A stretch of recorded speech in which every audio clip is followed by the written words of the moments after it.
मित्रों, वनवास के समय भगवान श्री राम कहाँ रुके थे? अयोध्या से लंका तक का गमन। तो दोस्तों, अयोध्या नगरी में जब राज तिलक की तैयारियां चल रही थीं, तभी कैकेयी के 2 वरदानों के कारण भगवान श्री राम को 14 वर्षों का वनवास मिल गया। अयोध्या के प्रजा और परिवार में शोक की लहर दौड़ पड़ी, लेकिन धर्म के प्रतीक श्री राम ने पिता की आज्ञा को सर्वोपरि मानते हुए प्रसन्नचित्त भाव से वन की ओर प्रस्थान किया। उनके साथ माता सीता और भ्राता लक्ष्मण भी चल पड़े और यहीं से शुरू हुआ अयोध्या से लंका तक का वह दिव्य गमन, जिसने भारत की संस्कृति और इतिहास को अमर कर दिया।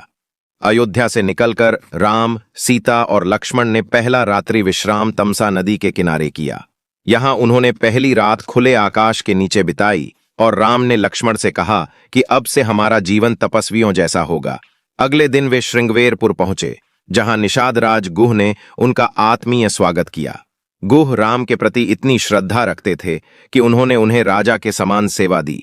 यहीं राम ने अपने केशों को जटा रूप में बांधा और राज्य जीवन का अंतिम संस्कार कर तपस्वी जीवन को स्वीकार किया। श्रृंगवेरपुर से आगे प्रयाग त्रिवेणी संगम पहुंचे, जहां महर्षि भारद्वाज का आश्रम था। उन्होंने राम को चित्रकूट में निवास करने की सलाह दी। यहीं लक्ष्मण ने निश्चय किया कि वो भाई और भाभी की सेवा में तत्पर रहेगा। चित्रकूट पर्वतों की गोद में राम, सीता और लक्ष्मण ने कुछ समय निवास किया। यहीं भरत राम को मनाने आए, परंतु राम ने पिता की आज्ञा का पालन करते हुए वनवास स्वीकार किया। भरत राम की खड़ाऊं लेकर अयोध्या लौट गए और उन्हें सिंहासन पर स्थापित कर स्वयं नंदीग्राम में निवास करने लगे। राम ने फिर दंडकारण्य की ओर प्रस्थान किया। यह क्षेत्र घने वनों और ऋषि मुनियों के आश्रमों से भरा था। यहीं राम ने अनेक राक्षसों का वध कर ऋषियों की रक्षा की। दंडकारण्य में वनवासी श्री राम ने अगस्त्य मुनि से भी भेंट हुई, जिन्होंने राम को दिव्य अस्त्र शस्त्र प्रदान किए। दंडकारण्य वन से आगे चलकर राम पंचवटी पहुंचे। यहीं उन्होंने कुटिया बनाकर लंबा समय बिताया। यह स्थान रामायण का एक प्रमुख केंद्र बना, क्योंकि यहीं शूर्पणखा आई, लक्ष्मण ने उसकी नाक काटी और इसके बाद खरदूषण तथा त्रिशिरा जैसे राक्षस मारे गए। इस अपमान का बदला लेने रावण स्वयं सीता हरण करने आया। रावण जब सीता का हरण कर लंका की ओर जा रहा था, तो मार्ग में जटायु नामक वृद्ध गिद्ध ने रावण को रोकने का प्रयास किया। उसने वीरता से युद्ध किया, पर अंततः घायल होकर धराशायी हो गया।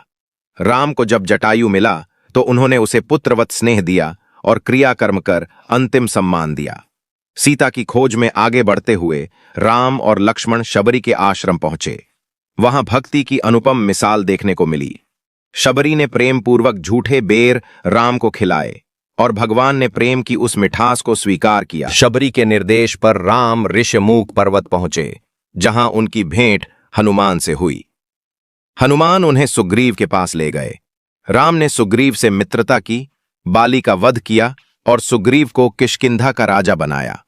किष्किंधा में राम ने वानर सेना को सीता की खोज का आदेश दिया। यहीं हनुमान को अंगूठी दी गई ताकि वे सीता को प्रमाण दे सकें। हनुमान और उनकी टोली दक्षिण दिशा की ओर रवाना हुई। हनुमान ने महेंद्र पर्वत से समुद्र लांघा और लंका पहुंचे। सीता से भेंट कर लौटे। राम ने समुद्र से मार्ग देने की प्रार्थना की। अंत में नल और नील की सहायता से समुद्र पर सेतु का निर्माण किया गया। राम और उनकी वानर सेना लंका पहुंची, जहां रावण के साथ घोर युद्ध हुआ। लक्ष्मण, हनुमान, अंगद, सुग्रीव, विभीषण सभी ने पराक्रम दिखाया। अंततः रावण का वध हुआ और सीता की अग्नि परीक्षा ली गई। 14 वर्ष पूरे होते ही राम, सीता और लक्ष्मण पुष्पक विमान से अयोध्या लौटे। वहां भरत ने उनका राज्याभिषेक कराया और अयोध्या में राम राज्य की स्थापना हुई।